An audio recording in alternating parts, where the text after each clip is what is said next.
So here we go. Game number 1, practicing against Carl Harmon, clan member and tournament winner, going for what looks like a Lizardmen rush build, seeing a lot of infantry and even a few troops along the flanks too. Just a few Pterodon riders, nothing too scary though. They can't really land on my troops since I have my scurvy dogs, and Luther Harkin can push them back wherever needed. So I'm going to position some of my zombies like so, just pulling them back a bit just to cover one of my flanks. The deck gunners are going to be focusing on the Saurus warriors with shields, I guess, to start. And my handguns actually do pretty good damage to these chameleon skinks. The bombers will make sure that they don't jump onto my handguns. And as the main line fight gets underway, I'm going to make sure that my scurvy dogs are actually in position to kill most of the forces here. Pretty big burning head comes down and a lot of AoE. The Salon Mage Priest of Fire is a major threat, and I'm going to start focusing him down. Luther will be diving on in, and scurvy dogs are going to be rushing to start chasing off a few skinks. I've turned all of my focus fire on top of him, and he should be going down in just a second. The more fire abilities are coming down, hitting my troops for quite a bit, but once the Slon is actually dead, I think I should be in a pretty good position. These Pterodon riders can get gunned down by, well, my guns, so they should be routing pretty quickly, and Luther is going to be finishing off any of the dinos. After that, it's essentially just cleanup. The leadership of the Lizardmen is essentially broken at this point. So yeah, I just need to make sure I chase things off. I have a full HP unit of Sirens that I'll be using to cause terror. And as long as I pump them up with heals, I should be good to go. The scurvy dogs have successfully chased off some of these skinks. Luther has done very well against this Bastillodon, so I think this game is as good as done at this point. Really, the biggest threat is if all of my guns get compromised and I run out of infantry. That could cause a few problems, but it's nothing too big, as Carl Harmon does tap out. That's going to be game number 1, victory for myself. Yeah, essentially the idea is the chameleon skinks, they take too much damage from the guns, surprisingly enough, despite their missile resist. And then after that, it's just chasing off as many troops as you can. The Saurus warriors don't really push fast enough or hard enough. You can tell by their damage values. And your Slons can also get sniped out pretty quickly, so you have to be very careful. So the next practice game against Carl Harmon is gonna be the same Vampire Coast build. He's trying to figure out a way to crack it, and let's see if he has what it takes.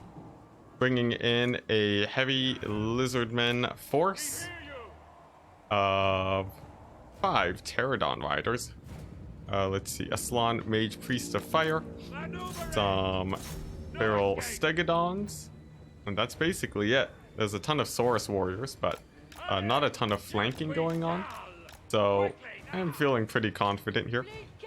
I'm going to move up with my zombie front line, and I'm going to pull them to the sides a bit, just so that I have some gaps in my formation for Carl Harmon to try and sneak through.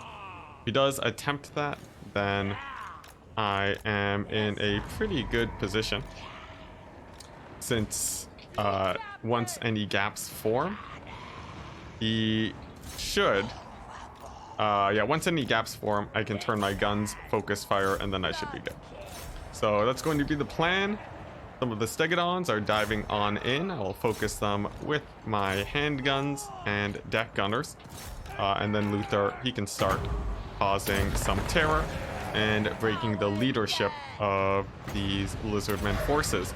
With attacks on the Saurus warriors, probably the most optimal place to put that, and some skinks are already nearly routed off, so I can send Luther in now to actually terror out them.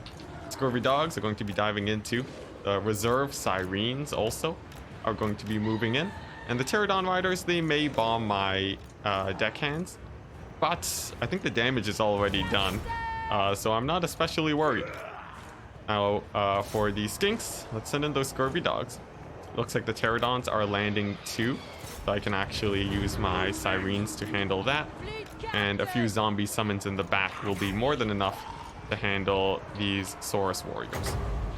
So another summon, and then Luther, he will be, I guess, diving in on that Slann mage priest and just sniping him out essentially. The scurvy dogs can quite easily kill off the pterodons too. And once the Slann Mage Priest is down, I'll be feeling much more comfortable. Gonna be a huge leadership debuff for the Lizardmen. And given that he has no support currently, I should be fine. I did sacrifice my gun line to make this play though. So things could turn wildly in the favor for Call Harmon. But just the fact that there's essentially no infantry left, I'm pretty sure Luther can just win the day at this point. Not to mention, I still have the Sirens at very high HP. And let's see, I still have my caster too. Still be pretty good for healing up any of my injured troops. And you know what? I'm going to put a heal on my Sirens just to really make sure that they continue fighting here, as there is no more magic damage after the Slann dies. So with him down, the Sirens will probably be able to carry out the rest of the infantry fight for the rest of the game. Then I'll be good to go. Some more Pterodon riders do dive in onto my deck gunners, but that is absolutely no problem. I have the scurvy dogs at the ready, and given that they're at high HP, they can even kill off all the rest of the infantry too. Just with enough cycle charging, they'll basically be good to go. And there we go. The Slann is nearly down. I'll have another heal for my Sirens in a second too. So despite having no guns, I am feeling pretty confident. And there we go. The heal is down. The Lord of the Lizardmen is dead too. And let's see. The Pterodons do have quite a bit of ammo. That's definitely a little bit worrying. But I think with Luther I should be fine. Let's see here. I'll still need to be a bit careful though. I think I'm about to lose a unit of dogs too, and indeed I am. I should have AoE healed them. And as for the Pterodons, how are they doing? At pretty high HP too. I might lose my caster, but of course that full HP unit of Sirens is gonna be enough. Luther, actually he can screen for the caster a bit, keep her safe, and I'll even heal herself just to make sure she doesn't get sniped out. Keeping her alive is better than healing the Sirens right now, since the Sirens are almost heal capped anyways, and keeping her alive will give me enough winds of magic to actually have her continue fighting. Some of the Pterodon riders getting shot down by Luther's pistol too. That's going to be taking off a few models, preventing them from using up the rest of their ammunition. Generally working out pretty well. Some of my scurvy dogs do take quite a bit of damage, and my caster is about to die. So I'm going to use the rest of my winds of magic to summon some pistol mobs. She goes out on her own terms, and with that summon, that's going to be the end of the Pterodon riders, and likely the end of this game, as my dogs charge in, and that's going to be a victory for me. Now, despite how few units I had at the end there, I don't think I was especially worried for most of the game, especially with the full HP Luther against no more Saurus warriors. I think I was in a really good position. The Sirens were basically at full HP too. So yeah, I think it was still pretty one-sided, but definitely closer than the last game. So this next game up against Call Harmon, now against Bretonia, gonna be my Vampire Coast gun, no, not gun build, crab build with some bats. And it's a pretty aggressive rush to kill off the archers. I do need to continue advancing since my gunnery wights are single entities and they don't count as attacking. And the goal is to rout off all the archers I can. Kraken's Pull to cause a ton of, yeah, to knock down a few of the archers to get a bunch of damage there. I'm sending in my bats to hit the other archers, and then some tide calls to knock over the center line. I have summons. I can fly in and take out a good number too. And then after this, it's just using my fell bats to make sure that they actually get chased off. Gotrek will be fighting my 2 gunnery wights, but they actually do a surprising amount of damage in that situation. The fact of the matter is that the gunnery wights shoot in combat, much like Luther, and they'll be doing constant damage to Gotrek, and they'll likely be able to take him out. But I'll still have to be a bit careful. Nevertheless, it looks like there we go. Gotrek is basically dealt with. The more scab scraps to focus the infantry this time around. I'm doing that because these guys are fairly elite on the infantry front, and I very much want to actually be killing them off. Yeah, otherwise they'll actually slowly grind down most of my troops. And now with the center line broken, I'm going to begin diving into the back line of the Bretonians. This armored crab front will be very difficult to actually take down, and even though some knights are charging in, they are really good for anti-large, and they should be able to take out most of the cavalry here. The gunnery wights will be providing ammunition to each other so that they keep their extra powder buff. And Silostra, as soon as this tide call is back up, she's going to be spamming that onto archers, try and get them to rout off. As the archers are actually pretty scary in this situation. I've killed off most of the infantry, but until I kill off all the melee troops here, these archers are going to be a pretty constant threat. And you can see their continuous fire here is going to be pretty scary against me. But I've secured a pretty nice lead so far. Essentially, there's almost no more infantry left, and the rest of my army is anti-large. And with another debuff from Silostra, all these troops in melee will be getting a lot less effective. So with the scab scrats now back up, I'm going to hit up the archers with that, getting them to rout almost right away. My rotting Prometheans will be fighting cavalry and winning that fight handily. And let's see, for my next scab scrat, I'll have to figure out where I actually want to put that.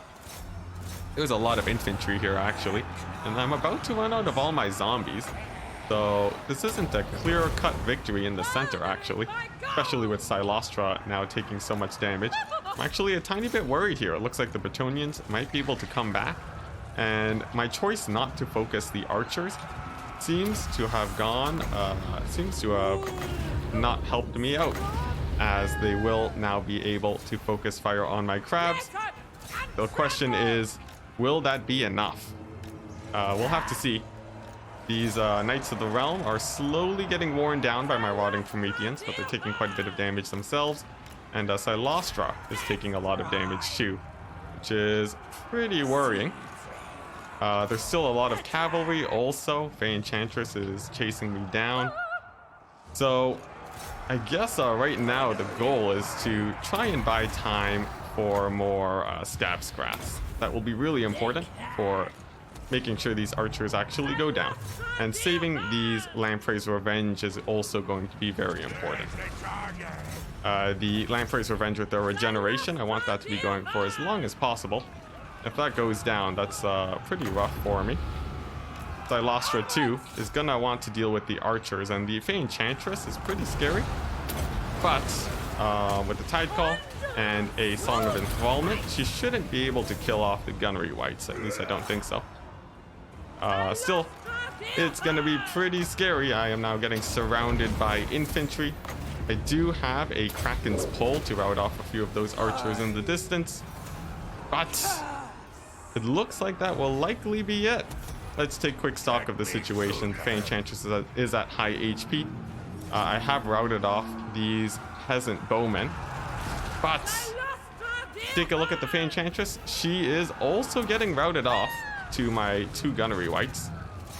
So not the most terrible situation ever. I do lose a single gunnery wight though, and Silostra is going to have to put in quite a bit of work to actually rout off all these knights. Still, I'll keep scrapping it out. I could still pull through towards a victory. All these troops are at max distance, so my Scabscrath can actually hit the archers, and this is why you have to focus them early, because if you don't charge them early on, you run into the problem of range. The Scabscraths won't really be able to catch them, and as you can see here, they're getting a ton of value shooting on Silostra. Still, she is highly armored and pretty difficult to take down. She's terror routing many of these knights, and the Fey Enchantress is coming in to dive on top of her, and we'll have to see how well she actually does. Silostra has 9,000 HP still, so she is still pretty tanky despite the low HP. Now down to 600 due to these archers. Will she be able to kill off the Fey Enchantress though? A miracle still could happen. I have a Tide Call in 1 Wind of Magic too. So there we go. Let's go ahead and cast that as quickly as possible. Oh, but Silostra goes down right before. And that's going to be it. GG, a very close game, and I think I know exactly what I did wrong there. Let's take a quick look at the value of these archers, and yeah, there we go. Insane amounts of value. What you want to be doing instead is Scabscrafting them and getting them to rout off. By hitting up the Battle Pilgrims, I took way too much damage from these guys, and essentially that's what lost me the game. So what you can do is you can push Silostra a lot more aggressively, and if she gets surrounded by cavalry, you have your Kraken's Pull to save her if needed. That way the gunnery wights can get in, get their damage, and that would have been a more straightforward victory. As for Karl Harman, very nice micro and some good cavalry play for sure. But here we go. Next game against Karl Harman. He's sticking with the Bretonians, and I am going a very standard Skaven build this time around. Gonna be a Warp Lightning Cannon, some anti-cavalry tech, and some summons to help out my Poison Wind Mortars. In this case, there's no trebuchets, so I have free reign to sit back and relax in this defensive position.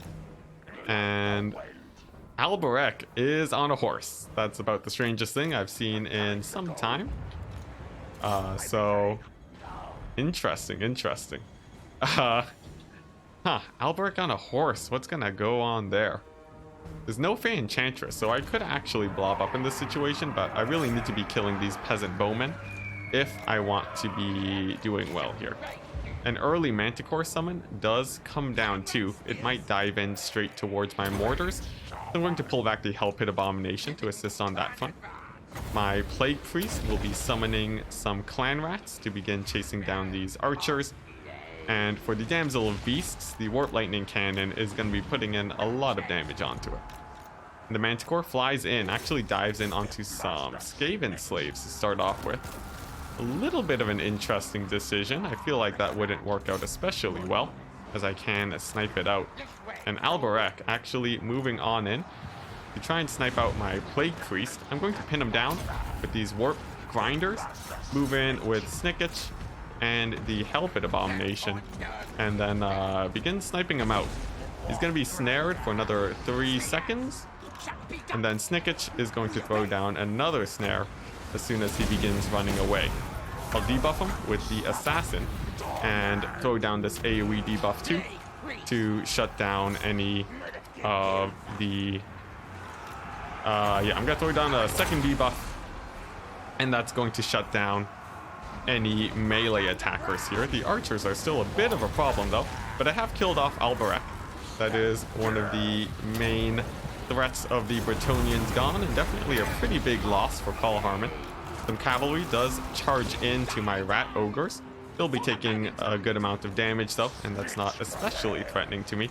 And as for these Knights of the Realm, they are pushing through, shutting down a few of my forces, but that shouldn't be too much of a problem either, as I have rat ogres diving in on top of them too. Plague Priest, getting surrounded by a bit of cavalry. I'll want to peel for that sometime soon, and I guess I'll use Snicketch with his cool AoE ability to kill off the knights. It's actually really good against large targets, so I'm feeling pretty confident about that. Hell Pit Abomination does rally too, and that is really bad for Call Harmon.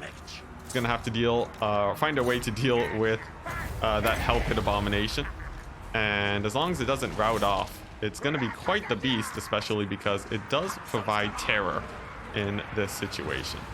The Snicketch throwing down his AoE now. You're going to see it actually does get in a pretty nice amount of damage onto the cavalry, and my assassin's going to be killing off these peasant bowmen. Now that Alberich is gone, there's nothing really to pressure the assassin or Snicketch, so they have free reign to chase down any archers that they feel like. Balance of power, though, is actually in the favor of Call Harmon, so it appears I'll have to be a tiny bit more careful here than I would have thought. Let's go ahead and quickly mount up this artillery first, though. And then I'll have it shooting lengthwise into the sides of these Bretonians. The cavalry will be slowly going down to the Rat Ogres and Hell Pit Abomination alike. Snicketch, surrounded by cavalry, actually does need a bit of support there. I'll send in some Rat Ogres to assist, and all these cavalry units in the back shouldn't really be any problem at all. So there we go, Snicketch getting some help lengthwise into the infantry, working out pretty well. The Warp Lightning Cannon will likely get shut down by these Knights of the Realm, but some Rat Ogres do manage to get in, and it looks like it will be saved. Still though, oh, these are Grail Guardians. That explains why Snicketch is having such a rough time. Let's see, can I save him? The Rat Ogres are definitely helping, but it looks like he might actually go down, and that would be a pretty bad situation. Still, I have an Assassin as my main single entity source, and Snicketch, he is quite good in combat, and if he can take down these Grail Guardians, then I think it should be fine, but it's gonna be a close fight for sure, and I actually might get a mass rout on many of my troops here. So, surprisingly enough, things turning out pretty badly for me. Let's see here. Snicketch, he is now on the run, and it looks like he will be getting chased off. Oh my goodness, the Bretonians coming back in the game. Let's see if they're able to close it out, though. I have a Hell Pit Abomination that is healing up. Ooh, but with Snicketch dying, that's gonna be pretty bad for the leadership. It's gonna be just the Hell Pit Abomination left and the Assassin, essentially. Definitely not a great position to be in. The Assassin will do okay against the archers, but essentially that's it. Snicketch is now down. Huge leadership debuff for my forces. And can the Hell Pit Abomination carry? I'm thinking probably not. Probably not in this situation, but we'll see. It may even get a healing proc, but it looks like it's going to be routing, and it's going to be a surprise win coming in for Call Harmon, unless this Hell Pit Abomination starts dominating the battlefield. I still have this Assassin though, actually, and the archers are getting chased off. Things aren't completely over yet. It depends on how well this Assassin does. Although, based on the infantry, I'm thinking he probably won't do too well. But I might as well play it out at this point. It's been a very close game. And let's bring him in onto these Bretonian bowmen. He should be able to take them out, no problem. Let's see if I can get them to rout off too and shatter. That would be pretty huge. And let's see, how much cavalry left is there anyways? It looks like the Grail Guardians are at, they're at 15 models. Definitely nothing too crazy. I have a few Rat Ogres too, and if the Assassin kills off all the Grail Guardians, that that will be basically the end of the cavalry for Bretonia. So it really depends on how well he does in this fight. Grill Guardians are pretty beastly, so it's not going to be an easy task, but I'm hoping things go out okay. I have a few Skaven Slave Spears too from that Hell Pit Abomination that died. Thankfully for me, Call Harmon actually killed off the Hell Pit, which did allow some of these knights to get caught up. A few easy kills there is definitely pretty good. And the Assassin, now testing his metal against these Grail Guardians, he has 150 armor piercing damage, but he's pretty squishy himself. You can see he's taking a lot of damage from them and getting knocked down. We'll see if he can actually kill off models here. The Grill Guardians are down to 14 models. And with another attack, they're still at 14. It looks like my Assassin might even die to them. Surprisingly enough, these Grill Guardians managed to kill off Snicketch and the Assassin. Pretty brutal, and there we go, Assassin gone, GG. And Call Harmon manages to take out the win. I think biggest misplay there was Snicketch. I used his AoE ability before he got surrounded, and then I let him die to this elite Bretonian cavalry. Had I actually kept that, it would have been a really easy win. Just a bit of a misplay. You want to make sure your lords do not die to cavalry. Surprisingly enough, I wouldn't have expected these guys to do so bad against these guardians, but I guess they were tired, and it's definitely a very important learning lesson for the future. Now, this next game against Call Harmon is going to be Skaven against the Lizardmen. I've bought a very similar build that I did for my Vampire Coast games, this time with a lot of Giselles that are going to be sniping out quite a few targets here. There is a Kroq-Gar, Hand of the Gods possibility for coming in onto my forces here. I definitely don't want Hand of the Gods to snipe out my Plague Priest, so I'm retreating with him as soon as possible. I'll also be getting in a few summons, and I'm going to be moving in my front line to begin ruining the days of all these skinks. Globadiers are going to be getting in a ton of damage, hopefully routing them off quickly. The Air Force for the Lizardmen is flying in though, and the question is if I can stop it. I'm going to be turning my guns to fire on them, and hopefully I'll be able to take out as many of them as possible. That'll relieve a few of my guns to turn and support, and with that volley fire, it seems like I should be in a pretty good situation. Most of the Pterodon riders are now routed or getting shot to death, and it's really just these Stegodons that are especially worrying at this point. I'll be focusing them down with my guns now, and my Scurvy Dogs can now actually come in and begin killing off all of these forces. Tretch, he's going to be diving in onto Kroq-Gar since he has a fairly decent anti-large stats, and he might actually be able to do some pretty good damage there. And the Plague Priest, he's just going to be causing some terror onto all of these forces here, for all the infantry, hopefully routing them off.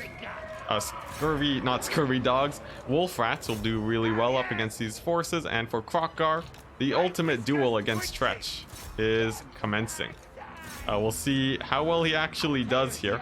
I'm pretty skeptical myself, but Tretch, he does have crazy anti-large stats. He has 70 melee defense. He might actually be able to duel Kroq-Gar here, despite how much of a meme people usually treat Tretch as. So let's see. We'll leave him in a blind duel against Kroq-Gar. If things go bad, well, I'll give him cover fire, but in this case, it looks like that wasn't really needed. Essentially, yeah, this played out very similar to how my Vampire Coast did against the Lizardmen. They couldn't break through the front line because of the Globadiers.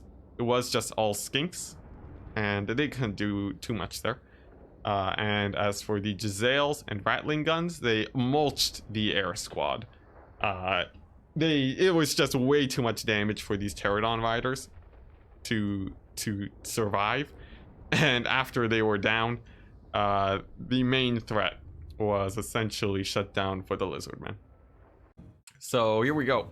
Game numero uno up against Get at Mule now. I've switched to my ranked best of 3 ladder. And it's going to be greenskins counterpicked by the lizard men. With some initial skirmishing coming down, but absolutely no problem, since I'm not especially worried about the skirmishers. I have my chameleon skinks here to support, so it's really no problem at all.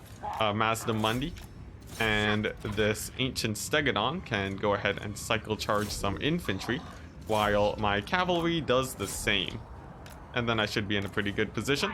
I don't really want to fight this goblin great shaman just yet. I'll hold off on that for a second. And with my cavalry now diving in, I want to make sure that they don't get countercharged.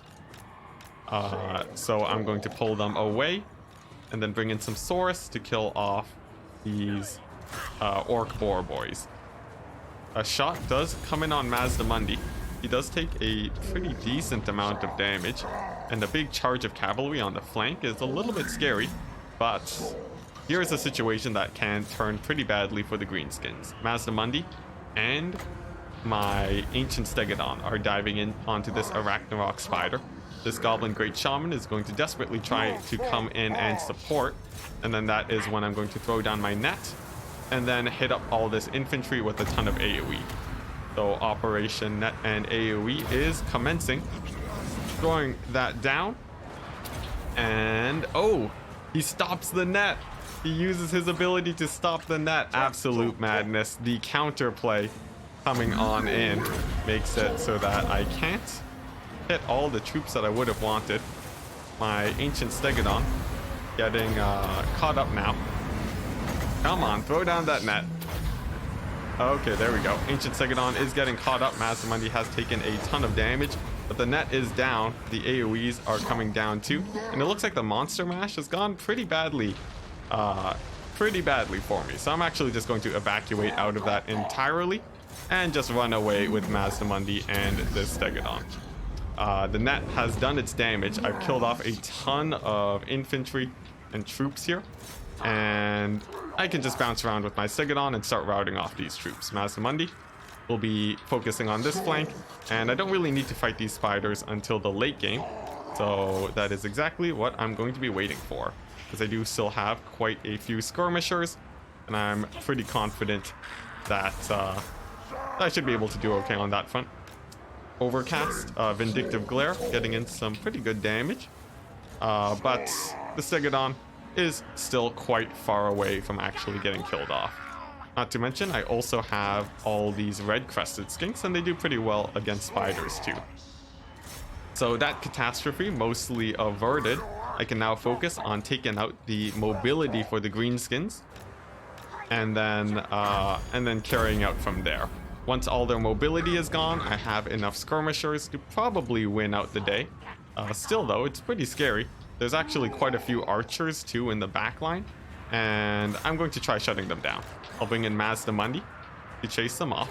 My skink chief will be running away, same with my ancient stegodon, and hopefully I can run over these forces before these spiders can come in and support. I have some cavalry too to assist with that, and we're now seeing the spiders rushing in to try and help, but it might be a little bit too late, as my forces are indeed charging right on in. Some Saurus warriors are going to sacrifice their lives to slow down the spider approach as well as they can, and Mazda Mundi is going to be focusing on routing off these forces. Some big routes due to the terror, looking pretty good. And let's see here, the two spiders are also taking a ton of damage. So I'm going to continue healing up Mazda Mundi to secure that lead, and running away with him where I can, bringing in some skinks to poison these spiders and slow them down, and that'll keep Mazda Mundi nice and safe. The ancient stegodon will be taken off fire at will, a very common thing as you go into the late game, since it lets you focus on your micro a lot more. These red-crested skinks will be refusing to die, as well, they won't be in a fight for a while. So after these skirmishers are gone, the skinks will want to they'll have their cooldown up by the next time they fight, essentially. The archers now getting hit by my AoEs. It's not a crazy amount of value, but there's not a lot of infantry left anyways. So I'm completely fine throwing down an AoE just to finish them off. And with the remaining greenskin forces, I think I have probably done it. The two spiders are very low on HP. Mazdamundi still has a ton of healing in the pocket. And I even have a few units of cavalry to clean up the rest of the greenskins. The spiders, although strong in a straight up fight, won't really be getting it as they slowly get picked down and whittled away. So this continued chase on these skirmishers should do well. The Goblin Great Shaman does get close to Mazdamundi, close enough where I'm actually going to throw down a net. It sort of sucks that I have to do this, but I'm ahead enough now where I think it is completely worth it. And it also buys me some time to throw down AoE onto all of these troops. That should be able to get them to rout, and it does. And with that out of the way, it's just finishing off these single entities. A little bit of a delicate issue, especially given that there are actually still a few greenskin forces to support. But I have my red-crested skinks here, so I should be completely fine. My skink chief, too, will be firing away, and I'm going to bog them down with Saurus warriors, I think. Mazdamundi will be continuing to retreat, and the cavalry will keep all these archers away while I begin this engagement. Mazdamundi's in a little bit of a scary situation, though. He is actually going to get caught by one of these spiders, taking some damage himself. I'll be increasing his stats so that he doesn't take too many hits, and with that he should be able to get a pretty safe disengage. I have enough Saurus warriors here where I think I should be pretty good. And especially with both of these spiders about to rout, I shouldn't have too much to worry about. The Great Shaman doesn't have any AoEs too, so I can just group up with all my infantry and probably win out this game, I think. Mazdamundi gonna begin dueling in this situation, and probably doing some cycle charges. I'm gonna pull him out right now just because it's getting a little bit dangerous here. And as for the red-crested skinks, I'll refuse to die with them again, as I do not want them to die. Pretty self-explanatory. This Goblin Great Shaman is very nearly routed too, and I even have a leadership debuff if I need to throw it down onto my forces. I'm going to move Mazdamundi a little bit onto the flank just so that he has a better charge onto that Great Shaman. And here we go, the focus fire commences. Will I actually be able to kill him off? It looks like I will, and he just barely gets routed off. Pretty scary game, but GG. And that's gonna be it. Both spiders are off the battlefield, and it's gonna be a win. Ooh, alright. Alrighty, GG. Quick question though, was that army a rule break? Was it a rule break? Let's see. I think not. You can take you can't take 3 stegodons, if I'm correct. But I'll quickly double check that just in case. If you look at Mazdamundi, 3,000 damage value. Stegodon did great too, and my cavalry held out pretty well. I shouldn't have taken the fight against the spiders in the early game. I should have just been bouncing around instead. But there we go. We still won. GG. But for now, some more gameplay to get into. I'm not going for a rush build. It's going to be a kite build with 3 Way Watchers up against a Hellblaster volley gun. Let's throw down an Arrows of Kurnos just to see if the drop artillery is available. And it looks like it wasn't. Taking out a single Hellblaster with the first volley. Pretty good. There's a bunch of Free Company militia too, and I'm going to lay them down with some Way Watcher fire. The Hellblaster will fire in onto these Way Watchers, but I do have another Arrows of Kurnos to begin putting that down to. So with that out of the way, it's just kiting away these troops. The Hellblasters have taken quite a bit of damage, and eventually the Empire is going to want to actually dive in here. a big shot does hit my Glade Lord, I'll begin patching that up immediately. And I'm going to turn Fire at Will off for both of my Lords. The reason I'm doing this is because I want to be shooting at Wolfheart the moment he reveals himself. And in fact, you know what? I'm going to be shooting at the Celestial Wizard instead and try to be as efficient as possible with my heroes and their ammunition. Then I'll also want to pull back with them before Wolfheart gets too many hits in, trying to dodge his shots as best as possible, and then continuing the retreat. I'm focusing the range units for the Empire, and the Huntsmen specifically are pretty important to take down. But the Free Company Militia are unshielded and are essentially free pickings with my Way Watchers. The Cavalry would be optimal to shoot at, but I don't really have any easy ways to shut them down currently, just because they're staying out of range. So I'll stick with killing off these militia for now. Another arrow of Kurnos kills off a Hellblaster volley gun, and some Spearman shields are actually facing the wrong direction. So a shot of Waywatcher fire, yeah, there we go, actually brings them down to half HP, is very efficient for me, and pretty good. Another arrow of Kurnos, take out the Hellblaster volley gun, should be able to take it out, and if Gedatmule's paying attention, it'll give me... I'm firing away with my Way Watchers at the same time to get in as much damage as possible. Now the edge of the map is somewhere, yeah, it's fast approaching. I'll have to be a bit careful here. And the goal right now, diving in up along this way, using my cavalry to overload that flank, and then baiting in a few charges with my cavalry to force the Empire to slow down their approach. Because right now, they have almost free reign marching straight towards me, and I need to be using my cavalry to pressure that situation. I'm going to charge in onto these spears. Looks like they won't be bracing, and the Huntsmen, who will be trying to punish my cavalry, are going to be eating some Way Watcher fire.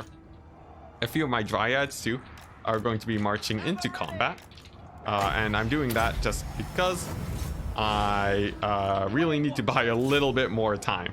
I let the Empire get a little bit too close to me without enough cycle charging of my cavalry, and that has actually made me run out of space in this situation, which is not a great situation. As for these Empire Knights, hopefully I can pick off a few of them with my Way Watchers, and I'm going to bring in my Lord too to try and net them down. Some more Empire Knights also come in to charge my Dryads, but I can pretty easily punish them with my Way Watchers. A few Free Company Militia are getting in range too, so I'm splitting up my Way Watcher fire to try and get them routed off. Some Spearmen get close to my Way Watchers too, but a big charge from the cavalry will be more than enough to handle those guys. And I'm going to continue trying to overload this flank, because we are running out of space behind us. So I'm just trying to build space where I can. These Spearmen are a pretty big threat, and I don't want to get stuck in a fight against cavalry. Definitely not at the current moment. But the Empire Knights have turned away, and the baited charge looks like it may have worked, because now I can throw down many Way Watcher volleys into there and hopefully get a pretty good amount of damage. Actually rout off one of those Empire Knights, and that is a very nice pick for me. As for my cavalry, they've taken quite the beating with the continued cycle charging, so I'm going to group them up now and give them more healing. As for Marcus Wolfheart, the goal is to snipe him with my heroes. He doesn't have any healing in this situation, so the more damage I can put onto him, the better. And if I can kill off the Celestial Wizard too, actually, that'd be pretty good. There's a few Empire Knights behind me also that I'll want to deal with, and some Knights are charging in onto my spears, but a big Way Watcher volley should be able to handle those guys pretty effectively. Looks like the volley didn't really fire off too soon though, but I do hit them in the back, and that's a fairly good trade for me. Still though, Marcus is getting in a good amount of damage onto my Lord, and I'll want to heal her up, but still, with the ammunition running short, I want to be as efficient with that as possible. So my Lord is going to be sticking with my cavalry, and then I'll be healing all of them up together. Some Dryads will want to chase off this infantry. The Spears are going to be moving in to support the fight against the cavalry. And with ammunition running really low now, I'll have to be pretty careful, but one thing that I've done pretty well in this fight so far is I have handled the cavalry situation fairly well. I've taken a pretty good lead there. I have a ton of spears to actually support, and as long as my cavalry does well, I should be able to get a pretty solid win here. But right as I say that, a huge net comes down on all of my wild riders, and they're going to be taking a little bit of damage. Will it be enough though? A Comet of Casadora coming on in. Ooh, that's a big hit. That is a really big hit, but we can get some revenge in. Marcus Wolfhart with a single net and a snipe. He is instantly dead, and the next snipe is coming in for the other leadership forces of the Empire. A snipe onto that wizard, and they're down now, and the Empire is now without their leadership. So even though I did manage to lose all of my cavalry in that engagement, I've pretty successfully dealt with the other major threats here. My Lord will be very effective versus the Huntsmen, and the Way Watchers, they can probably finish off these Free Company militia. And with them down, I'll be feeling a lot more comfortable, because my infantry will trade out decently up against the forces of the Empire. I have my 2 heroes at the ready, and eventually my cavalry will be able to come back. Despite being so damaged, since the Wood Elf cavalry is so elite, they will be able to still do fairly well with cycle charging, as long as they're not taking any more shots from my opponent. Still though, that was a really, really rough comet that came down. It did a ton of damage, but my initial lead with all those Way Watchers is paying off. And even though there are a few Empire Knights, they're not especially scary. I am being very careful with all of my ammunition though, since I definitely don't want to run out. So with my Way Watchers, I'm going to only be target firing with 1 Way Watcher unit at a time. This will ensure that no ammunition goes to waste, and that I'll have enough to actually finish off these Empire forces. My cavalry coming in too will be able to finish off all of the Free Company militia and Huntsmen that are routing off. But there's a pretty high HP unit of Empire Knights that I still have to deal with. That is gonna be a little bit of a problem.